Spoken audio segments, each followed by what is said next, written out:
Hello everyone. आज इस video में मैं बात करूंगी व्हाट इफ़ कॉग्निटिव डिस्टॉर्शन के बारे में। अगर ऐसा हो गया तो क्या होगा। ये बहुत सारे लोगों को बहुत परेशान करता है और जब ये डिस्टॉर्शन लोग सफ़र करते हैं तो वो इतना इनसिक्योर फील करते हैं कि उनको डे टू डे लाइफ में भी बहुत डिफ़िकल्टी आती है। एक केस के एग्जांपल से मैं पूरा इस डिस्टॉर्शन के बारे में आपको समझाऊंगी। लास्ट तक तो देखना ही है। कमेंट कर मुझे ज़रूर बताना है कि ये वीडियो आपको कैसा लगा। चैनल पर नए हैं तो ज़रूर जुड़िए, क्योंकि मेरा मिशन यही है कि आप घर बैठे अपनी सारे मेंटल हेल्थ इश्यूज़ को दूर कर पाएँ और एक स्वस्थ जीवन जी पाएँ। इसीलिए मैंने आपके लिए ऐप बनाया है जिसमें आप ही के लिए ब्रीदिंग एक्सरसाइजेस, मेडिटेशन, अफर्मेशंस बिल्कुल फ्री है। अगर आप मेरी बुक भी पढ़ना चाहते हैं तो इस बुक को भी ज़रूर पढ़ सकते हैं। तो चलिए वीडियो शुरू करते हैं। What if. अब व्हाट इफ़ जो डिस्टॉर्शन होता है, अगर ऐसा हो गया तो क्या होगा, इसमें अनसर्टेनिटी होती है फ्यूचर के बारे में। एक इंसान को लगता है कि अगर मेरा एक्सीडेंट हो गया तो क्या होगा, मुझे हार्ट अटैक आ गया तो क्या होगा, मैं फेल हो गया तो क्या होगा, मेरी शादी अच्छी नहीं चल पाई तो क्या होगी, मेरी जॉब चली गई तो क्या होगा। मतलब आगे के लिए उसको अनसर्टेनिटी दिखाई देती है। अगर ऐसा हो गया तो, अगर वैसा हो गया तो क्या होगा। इतना ज़्यादा वो परेशान रहते हैं कि वो प्रेजेंट मोमेंट को एंजॉय ही नहीं कर पाते हैं। क्या होता है, एक पर्सन को व्हाट इफ डिस्टॉर्शन में हमेशा वर्स्ट केस सिनेरियो दिखता है। उसकी कैटास्ट्रॉफिक थिंकिंग हो जाती है, जैसे हार्ट अटैक आ जाना, एक्सीडेंट हो जाना। ये सारा क्या है, कैटास्ट्रॉफिक फेज में थिंकिंग है, वर्स्ट सिनेरियो इसको नज़र आता है।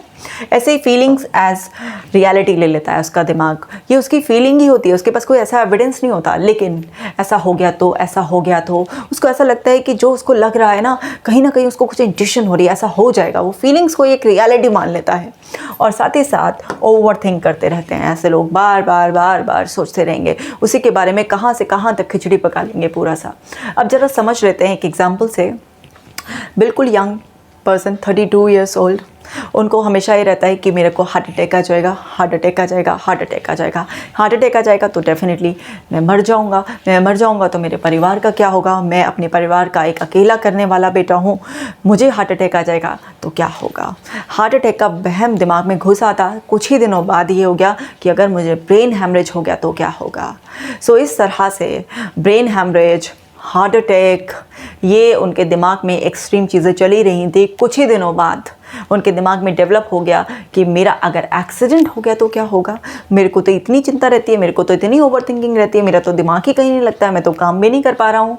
और अगर किसी दिन रोड पर चलते चलते मेरे साथ ऐसा कुछ हो गया और मेरा एक्सीडेंट हो गया तो मैं मर जाऊँगा। मतलब ब्रेन हेमरेज भी मरना, एक्सीडेंट भी मरना, हार्ट अटैक भी मरना, बस एकदम से वर्स्ट सिनेरियो उनको दिखाई दे रहा था। तो ये हो गया और वो हो गया तो क्या होगा, यही सब कुछ दिमाग में चल रहा था।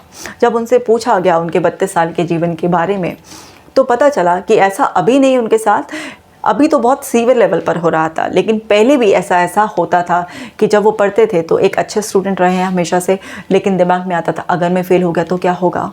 तो उसके लिए अपने आप को एक्स्ट्रा पुश करना, इतना ज़्यादा उस चीज़ को बार बार एक तरीके से ऑब्सेशनल वे में पढ़ना उस चीज़ को, कि जिससे कि वो पक्का दिमाग में छपी जाए। क्यों? क्योंकि एक ये था कि अगर मैं फेल हो गया तो क्या होगा। तो उस चीज़ के लिए शुरुआत से ही एक पैटर्न था हर चीज़ में। अगर मैं वहाँ पर, जैसे उन्होंने मुझे बताया कि बर्थडे वगैरह में कभी जाना होता था तो अगर मैं वहाँ पर ठीक टाइम पर नहीं पहुँच गया तो क्या होगा। मतलब हर चीज़ में, एक छोटे से छोटी बात में भी एंजॉय करने के बजाय दिमाग बस यही करता था कि अगर ऐसा हो गया तो क्या होगा। हर चीज़ में जब इतना ही चलता था तो फिर वो आदत पड़ी जाती है। जब आप बार बार एक सर्टेन वे में सोचते हैं तो आपकी वो एक हैबिट का पार्ट हो जाती है। अब जब छोटे थे तब तो इतना इफेक्ट नहीं आया, लेकिन जैसे जैसे बड़े हुए, रिस्पॉन्सिबिलिटी बढ़ी तो फिर वो एंग्जाइटी भी बढ़ी, क्योंकि उनका जो वर्क था वो वर्क इस तरीके का था कि वो 12-12, 14-14 घंटे उनकी वर्किंग थी। टाइम कोई फिक्स नहीं था, खाने पीने का कोई रूटीन फिक्स नहीं था, किसी भी तरीके से कुछ भी फिक्स नहीं था, ना कोई एक्सरसाइज का शेड्यूल, ना कोई खाने पीने का। वो बस जैसे एक इंसान ने अपने आप को झोंक दिया है फिर एक ही एरिया में कि बस मुझे करना है, अपने आप को ओवर रिस्पॉन्सिबल मानकर इतना ज़्यादा काम के प्रति अपने आप को डेडिकेट कर दिया काम के प्रति डेडिकेशन अच्छा है, लेकिन अगर आप बहुत ज़्यादा एंग्शियस होकर ये सब चीज़ें कर रहे हैं तो वहाँ पर वो आपकी मेंटल हेल्थ के लिए बहुत ज़्यादा ख़राब हो सकता है। तो अब उनको एंग्जाइटी रहने लगी बहुत सालों से। बचपन से एंग्जाइटी का पैटर्न था, लेकिन वो बढ़ता चला गया। उनको क्लीनिंग की ओसीडी हो गई। अब वो क्लीनिंग की ओसीडी उनको हो गई, फिर थोड़े टाइम बाद उनको रिलीजियस ओसीडी हो गई।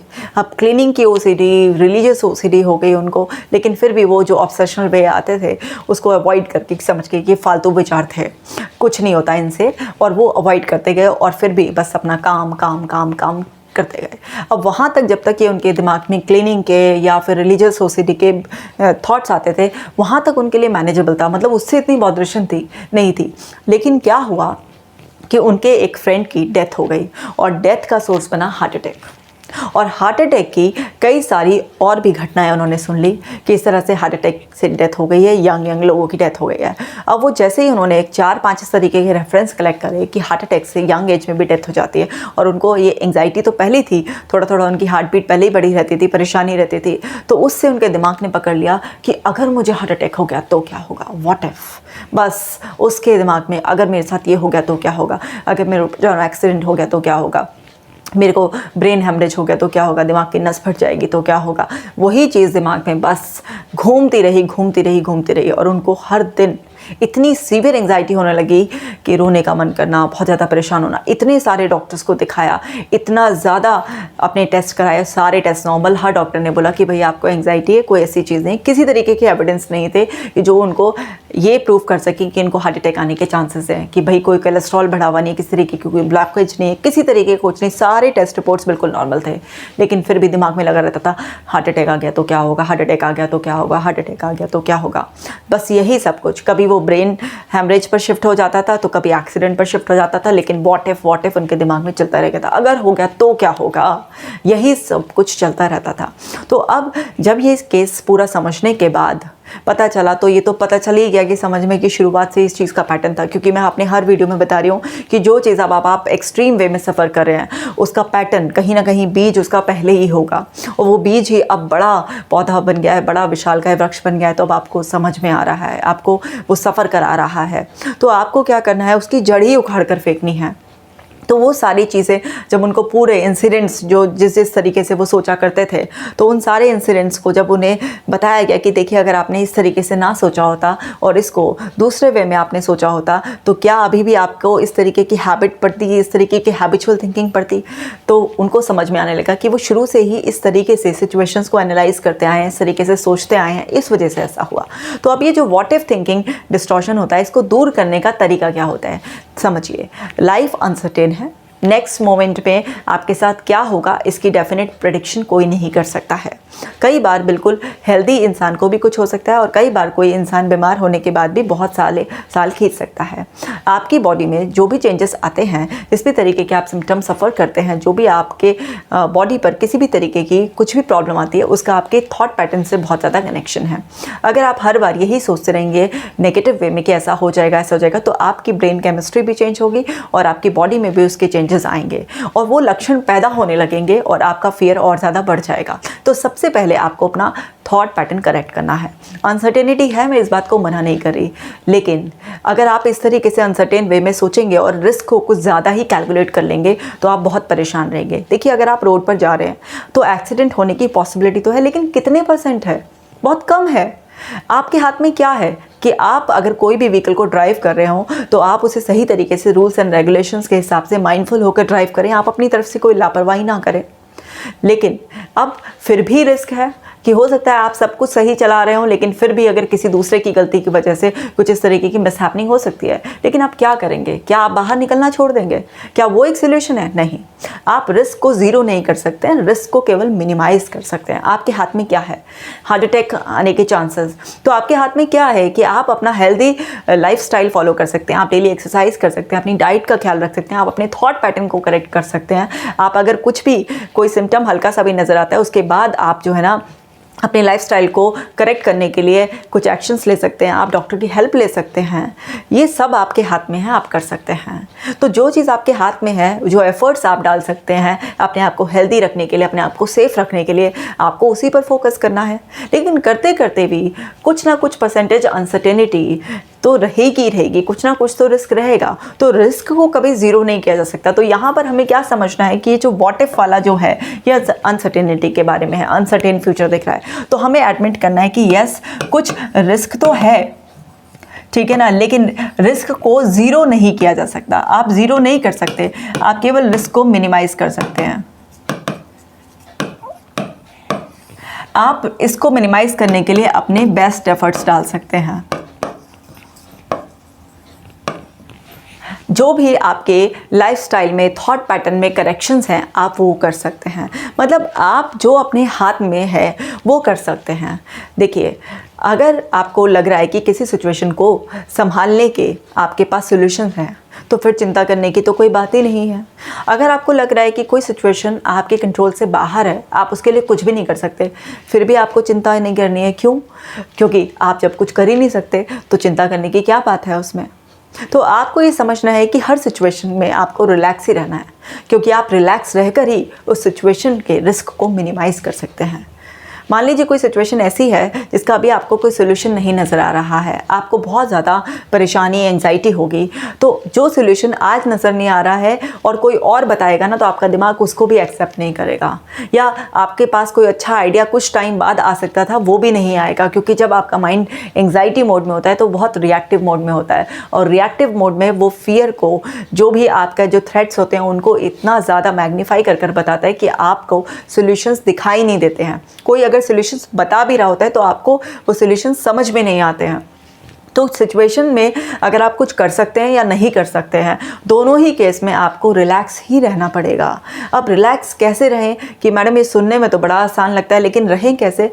देखिए, डेली एक्सरसाइज करने वाले लोग, हेल्दी डाइट लेने वाले लोग कंपैरेटिवली काफ़ी रिलैक्स रहते हैं। उनकी बॉडी एकदम रिएक्टिव मोड में, उनका माइंड एकदम से रिएक्टिव मोड में, इमरजेंसी मोड में नहीं जाता है। सो वहाँ पर आपको ये समझना है कि अपने आप को रिलैक्स रखना है। आपको फिजिकल लेवल पर, चाहे आप कोई भी एक्सरसाइज करें, आप जिम कर सकते हैं, एरोबिक्स कर सकते हैं, क्रॉसफिट, जुम्बा, किस डांस, कुछ भी, रनिंग, किसी भी तरीके की कोई भी फिजिकल एक्सरसाइजेस कर सकते हैं, जिससे कि आप एंडोर्फिन्स लेवल आपके अंदर अच्छे रहें, जो नेचुरली आपको रिलैक्स रखते हैं। साथ ही साथ आप ब्रीदिंग एक्सरसाइज करें जिससे आपका माइंड रिलैक्स रहे। तो जब आप इतना रिलैक्स रहेंगे, आप हेल्दी डाइट लेंगे, सीजनल फ्रूट्स, वेजिटेबल्स का मज़ा लेंगे, तो आपका body and mind relax zone में रहेंगे। और रिलैक्स जोन में रहने की वजह से जो लाइफ की अनसर्टेनिटी, जो फ्यूचर के लिए हमें अनसर्टेन वो सब दिख रहा होता है, कुछ डार्क हमारा दिमाग कैटास्ट्रॉफिक सिनेरियोज हमें दिखा रहा होता है, वो सब चीज़ें आप मिनिमाइज़ कर पाएंगे और अपने थिंकिंग पैटर्न को डिस्प्यूट कर पाएंगे, क्योंकि ये इमोशंस के बेसिस पे दिखा रहा है। अगर ऐसा हो गया तो पॉसिबिलिटी तो कुछ नहीं है। जैसे उनके केस में सारे टेस्ट रिपोर्ट्स बिल्कुल नॉर्मल थे, इतने सारे मल्टीपल डॉक्टर्स ने, एक से एक क्वालिफाइड डॉक्टर्स ने उनको बताया था कि उनको कोई भी प्रॉब्लम नहीं है, फिजिकली वो बिल्कुल हेल्दी हैं, सिर्फ उनका ये सोचने का तरीका जो है वो गलत है, उनको एंग्जाइटी इस तरीके से सोचने पर मजबूर कर रही है। सो उन्होंने क्योंकि कभी ध्यान नहीं दिया था, दो थीम उनकी ओसीडी की थी, लेकिन वो उसमें था कि कभी थॉट आता था, कोई ऐसा फिजिकल कंपल्शन नहीं था, तो बस उसको इग्नोर करते रहे। लेकिन उन्होंने ये समझा ही नहीं कि उनकी एंग्जाइटी इतनी बढ़ी हुई है कि उनको इस तरीके के इंट्रूसिव थॉट्स भी आते हैं। तो कभी अपने लाइफस्टाइल को सुधारने में, थिंकिंग पैटर्न को सुधारने में कभी ध्यान ही नहीं दिया, लाइफ की बैलेंसिंग बिल्कुल बिगड़ी हुई थी। तो फिर जब उनका लाइफ को बैलेंस किया गया, उनका डाइट, उनका एक्सरसाइज रूटीन, उनका थिंकिंग पैटर्न, उनको पूरा सीबीटी से पूरा सब समझाया गया कि किस किस तरीके से उनके डिस्टॉर्शंस पकड़े और उन डिस्टॉर्शंस को दूर कराया गया, उनको रियलिस्टिक वे में सोचना सिखाया गया, तो ये डिस्टॉर्शन का मिनिमाइज होकर ख़त्म हो गया और वो वहम जो दिमाग में रहता था वो सब निकल गया। और अब वही पर्सन है, वही जो है ना, सब कुछ माइंड है, लेकिन फिर भी उसमें व्हाट इफ वाला जो कचरा था वो सब उससे निकल गया है और अब रियलिस्टिक वे में लाइफ को एक्सेप्ट कर लिया है, लाइफ को बैलेंसिंग वे में जीकर एक हैप्पी हेल्दी लाइफ को वो एंजॉय कर रहे हैं। तो आपको भी समझना है कि अनसर्टेनिटी, रिस्क हर चीज़ में है, रिस्क को ख़त्म नहीं किया जा सकता, रिस्क को केवल मिनिमाइज़ किया जा सकता है। तो व्हाट इफ थिंकिंग पैटर्न आपको तबाह कर सकता है, क्योंकि एक किसी भी चीज़ में आपको एक्शन लेने से रोक सकता है, क्योंकि जो व्हाट इफ एक्शन ये है, ये आपके क्या करता है, सबसे पहले एक्शंस को ब्लॉक कराने के लिए बोलता है आपको कि एक्शन ब्लॉक कर दें।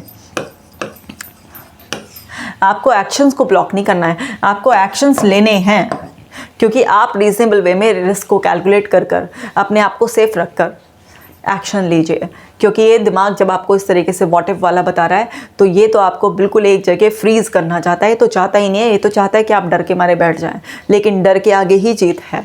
आपको ये सोच लेना है कि जो आपका दिमाग बता रहा है उसके होने के कितने % चांसेस हैं, और अगर वो हो भी गया तो मैं उसे कैसे संभाल सकता हूँ। बस इतना सा आपको करना है कि ये जो वर्स्ट केस सिनेरियो दिखा रहा है इसके कितने % चांसेस हैं, जो % में चांसेस हैं, और आपको इसको जो करेक्ट करने के लिए, अगर इस वाकई ऐसा कुछ भी है तो करेक्ट करने के लिए आपका जो सेफ्टी प्लान है वो क्या है, आपको अपना सेफ्टी प्लान बनाना है। फिर आपका जो दिमाग ये व्हाट इफ का कचरा आपके दिमाग में भर रहा है वो बिल्कुल भी नहीं भर पाएगा। तो आप घर पर इसकी प्रैक्टिस कीजिए और मुझे कमेंट कर ज़रूर बताइएगा कि आपको ये वीडियो कैसा लगा है। हर बार की तरह उम्मीद करती हूँ कि ये वीडियो आपको हेल्प किया होगा, क्योंकि मेरा तो मोटिव ये है कि आपकी प्रॉब्लम्स घर बैठे ही मैं आपको सोल्यूशन दे पाऊँ।